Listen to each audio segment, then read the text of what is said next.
New blog. আমি প্রিয়াঙ্কা চলে এসেছি তোমাদের কাছে আবার নতুন একটা ব্লগ নিয়ে। তো এরকম ধরনের ব্লগ কিন্তু তোমাদের সাথে আমি আগে শেয়ার করিনি, আজকে প্রথমবার। বর্ষের গোটা এক সপ্তাহ ধরে আমি দোকানদারি করার বাবার সাথে সুযোগ পেয়েছিলাম, আর সেটা কি হাতছাড়া করা যায়। ছোটোবেলায় দোকানদারি করতে ভীষণ ভালোবাসতাম। স্কুল থেকে ফিরেই দোকানে চলে আসতাম একটু আধটু কাজ শেখার জন্য, আর তারপরে তো মাঝখানে পড়াশোনার চাপে একদমই দোকানে আসাই হতো না। তো সেই কারণে আর কি এতদিন পর একটা সুযোগ পেয়েছি, আজ পর্যন্ত এটা হতে পারে। তো যাই হোক, বাবার হাতে হাতে কাজ করতে আমি এখানে চলে এসেছিলাম দোকানে, আর সকাল থেকে রাত অবধি ছিলাম, সেটাই তোমাদের সাথে ছোটো ছোটো ক্লিপ শেয়ার করবো, কারণ বাবা দোকানে থাকলে একদম ভিডিও করা পছন্দ করে না, তো সেই কারণে। তো যাই হোক, ছোটো ছোটো ক্লিপ তুলে ধরেছে, দেখো তোমাদের কেমন লেগেছে ওটাও আমাকে জানিও। আর এখানে বেলা হতে না হতে আমি এখানে খেয়ে নিয়েছিলাম, বাবা এনে দিয়েছিলো কচুরি, আর আমি পান্তুয়া খেতে যেহেতু ভীষণ ভালোবাসি, তো সেই কারণে পান্তুয়া।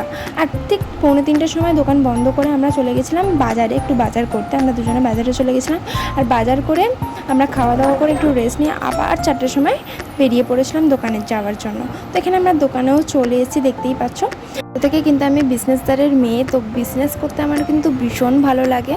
তো সন্ধে হতে হতে চা খেয়ে নিয়েছিলাম, আর আমার মনে হয় চাকরির থেকে বিজনেস লাইফটা ভীষণ ভালো। আর এখানে বাদরটাও চলে এসেছিলো, 6টা 6:30 নাগাদও এসেছিলো, পড়া ছিল ওর।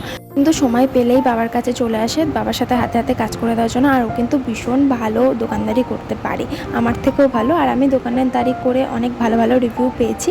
তো যাই হোক, তো আমার ভীষণ ভালো লাগে এটাই আর কি। তো আমার বেহাল অবস্থাটা ওনাদের সাথে একটু শেয়ার করছিলাম। আর এটা রাতের দিকে প্রায় 10টা 10:30 নাগাদের দিকে প্রায় দোকান গোছাচ্ছিলাম আমি। দোকান গোছাতে গোছাতে তোমাদের সাথে একটুখানি আর কি ভিডিও শেয়ার করলাম। তো এখানে বাবা এবার ধূপ দেবে, দোকান বন্ধ করার টাইম হয়ে গেছে। তো এবার বাবা এবার ধূপ দিচ্ছে, ধূপ দেওয়া হয়ে গেলে বাড়ি যাবো আমরা। তোমরা আমার চশমা পরা ভিডিও দেখলে না, এটা আমার নিউ লুক, কিন্তু তোমাদের সাথে ওই লুকটা শেয়ার করা হয়নি, আজকে প্রথমবার করলাম আমার নিউ লুকটা শেয়ার। আর এই যে দোকান বন্ধ হয়ে গেছে, আর আমি এখানে ভাইয়ের সাইকেলটাকে নিয়ে একটু ক্যারামতি মারছিলাম। তো আজকের মতন ভিডিওটা এতটাই ভালো লাগলে প্লিজ লাইক কমেন্ট শেয়ার করে দিও। আজকের মতন টাটা, দেখাবে পরে একটা ভিডিওতে।